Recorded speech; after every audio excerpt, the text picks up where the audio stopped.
Hello from a very busy junction of New Oxford Street, Tottenham Court Road and Charing Cross Road. You're looking over at the Dominion Theatre, and although this video is not predominantly about that or a bus going past, it is related. That Dominion site was, up until the early 1920s, a site of a brewery called the Horseshoe Brewery, which was owned by a brewery called Meux, M-E-U-X. Don't know how that's pronounced it, but that's probably it. So yes, there'd been a brewery on that site for a good couple of hundred years, I should imagine. So I'm going to be taking you now onto Charing Cross Road, and all this area has been redeveloped in the last 10 to 15 years because of the Elizabeth line, which is formerly known as Crossrail. You used to be able to walk along here without too much problem, but all these flipping line bikes everywhere. Be careful what I'm doing. So these buildings are all very new, been put up in the last, I suppose, 5 to 10 years. It's hard to tell. COVID messes around with things, but they were originally the site of some warehouses that were owned by Crosse Blackwell, who were a large food company, and people will be familiar with that name, and in particular with a chutney that they made, or a pickle rather. It was called Branston, and that's still available, but it's not under the Crosse Blackwell name now. The only thing you can buy is soup. So these two buildings here, these sites here, were large Victorian warehouses come what you would say workspaces, offices and factory spaces. So these ones here was originally the site of the building that was converted into the Astoria Theatre, but it was originally Crosse Blackwell. So the theatre still in the space, but the building is nothing like it was. It was a very ornate looking building, and the Astoria was finished in 1927. It was basically converted. Over there you'll see down there is the Royal George pub. So yes, this would have been the entrance to the Astoria Theatre. And cinema originally, and a dance floor. But basically the building had been basically sold off, and they kept the frontage and gutted the middle and built in what became the Astoria. So a lot of the surviving, not this, but a lot of what was here before, the surviving facade was originally from Crosse Blackwell. So I'm now going to take you on to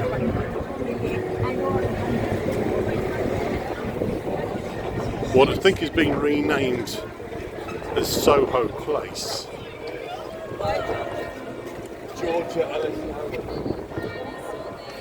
Tourists everywhere. Well, it is early August, but this was in fact actually Sutton Row, and I'm taking you along to where Crosse Blackwell had its early beginnings, if there is such a thing, competing with the bells of St Patrick's Catholic Church, Soho Square.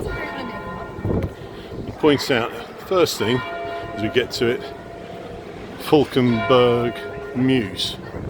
That is actually derived from the word Falkenberg, F-A-U, Conberg, okay, which relates to a house that was on a site down that way, Falkenberg House. Now this is the back of 21 Soho Square. Just pulled back so you can see a bit more of it. This bit is responsible for being built by Crosse Blackwell, and it would have been factory space and warehousing, and so they also had that space there in the late 1800s. See that said earlier.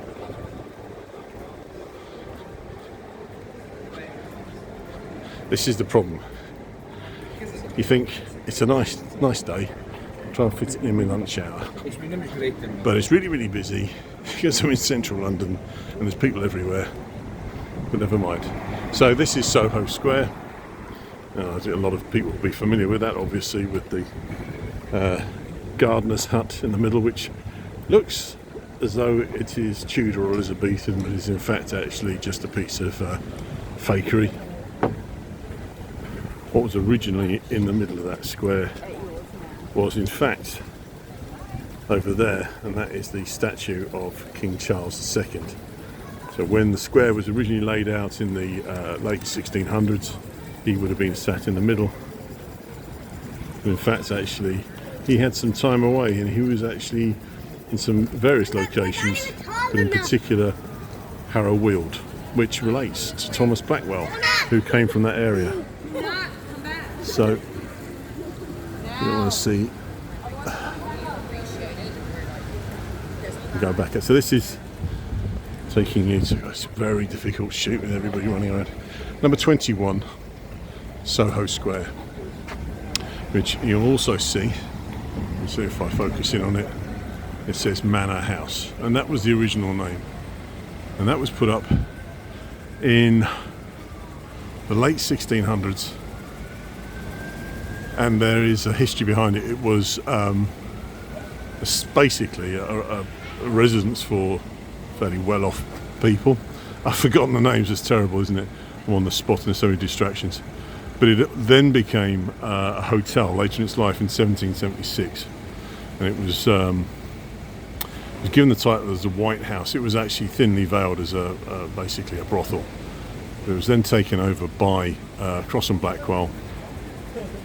At a later stage, I'm trying to remember the date of it, it was 1830s. It would have been taken over by Crosse Blackwell. Sorry, I'm getting my dates all messed up, so I'm not going to define it exactly. But basically, the bottom bit, which is sort of that beige colour, that would have originally been a shop. There would have been offices and production space above. So they were making all sorts of bottled, canned, stuff in glassware, all sorts of preserves, pickles, you name it.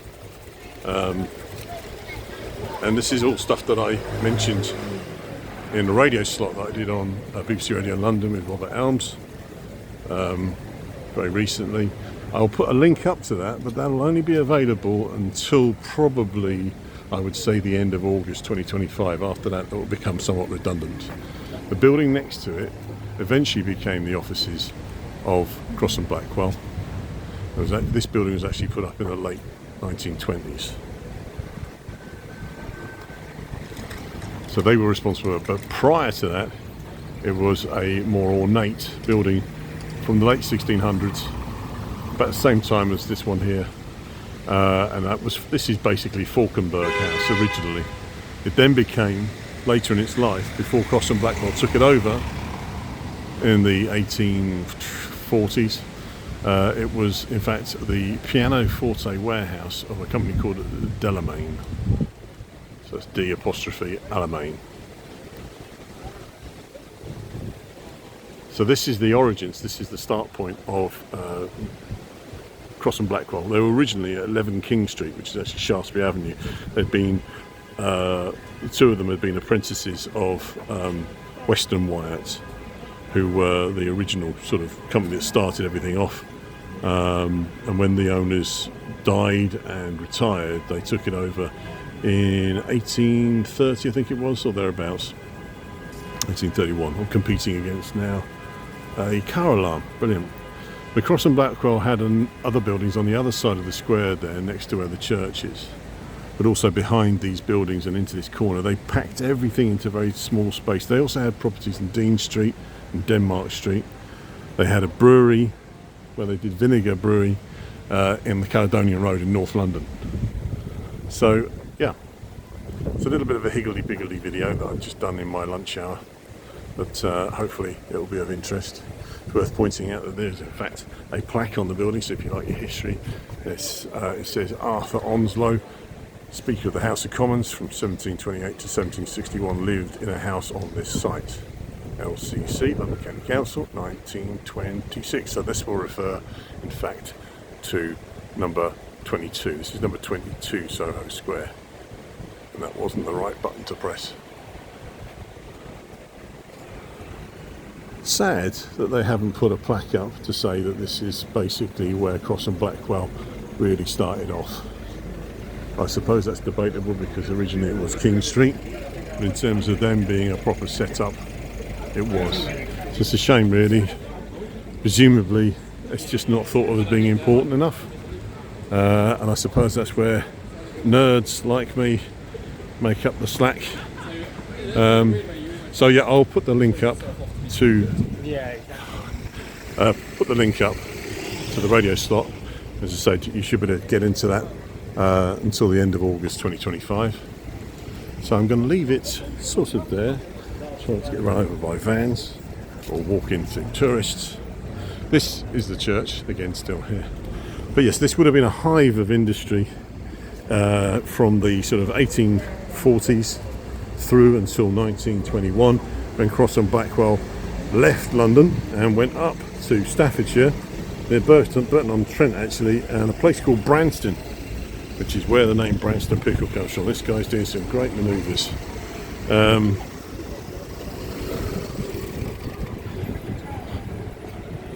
Yeah, they went up to Staffordshire, to a place called Branston. They were there until about 1925. When they left, they decided that the building they'd moved into, this grand factory that was originally the national machine gun factory put up in the First World War, they left that, came back to London, and in fact just basically started production up in a factory that they had bought up in Bermondsey, but also later on in Silvertown.